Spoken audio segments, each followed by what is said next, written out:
Ngomong apa kowe? Pakdeku sampe bungkuk ora tau ngrokok pedah era godak tuku. Angel jak omongan iki angel. Repot. Teruskan rokokmu, Bro.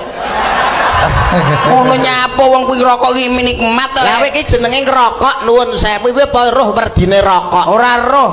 Lah kayak nek tetembangan nek sok tembange sok getuk asale saka telo. Biasane. Tapi nek khusus rokok apa iso kowe? Enggak karo. Rokok moro-moro mesti takok.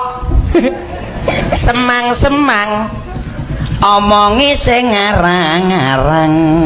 Ya isane lho.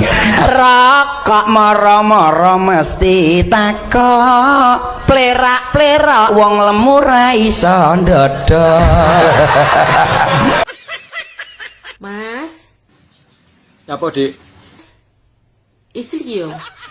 Yah ini yang ngejak ijlik. Aku kembut-kembut, Mas. Goyong kono lho. Nggak pengen gak sampean? Yo pengen to.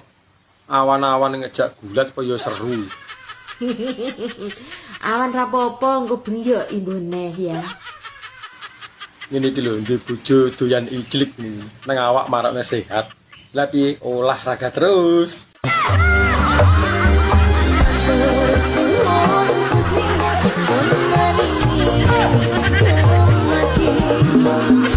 Jadi wong lanang ki sing satset ngono lho, Pak. Satset rumang sambung ngencengi sabuk apa piye? Maksudnya ki golek gawean ngono lho, Pak. Ora kok jungar jangur nyepet-nyepeti moto. Lho. Kowe iki ra ero kok, Bu. Iki prabot gawe. Paling hapus-hapus, Dik. Aku ki apal karo kowe.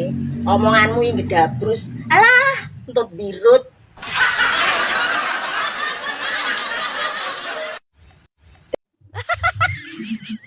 Halo tante, lagi apa? Lagi mumat.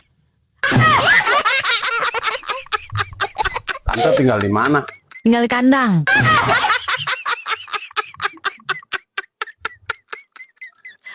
Abang boleh main nggak tante?